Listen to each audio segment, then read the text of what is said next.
নবীজির কাছে জিজ্ঞাসা করা হলো, সাহাবীরা জিজ্ঞাসা করতেছেন, রাবিকুলের শিরোমণি হযরত আবু হুরায়রা রাদিয়াল্লাহু তাআলা আনহু থেকে বর্ণিত, নবীজির কাছে প্রশ্ন করা হলো, আইয়ুল আমালি আফদাল, ওগো আল্লাহর নবী, কোন কাজ আল্লাহর কাছে সবচাইতে বেশি প্রিয়, কোন আমল বেশি প্রিয়?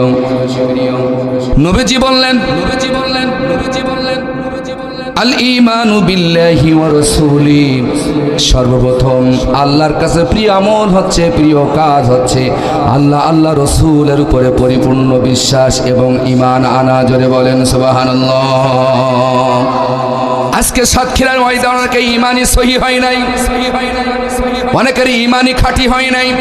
এই হাদিসের ভিতরে ঈমানের কথা কেন বলা হলো, তার বাস্তব উদাহরণ সূরা বাকারার 177 নম্বর আয়াতের প্রথমাংশ যদি আমরা পড়ি তাহলে বোঝা যাবে আল্লাহ রাসূল কেন ঈমানের কথা বললেন। আল্লাহ তাআলা কোরআনে স্পষ্ট বলে দিয়েছেন, লাইসাল বিররা আও তুওয়াল্লু ওয়াজুহাকুম কিবালাল মাশরিকি ওয়াল মাগরিবি ওয়ালাকিন্নাল বিররা মান আমানা বিল্লাহ।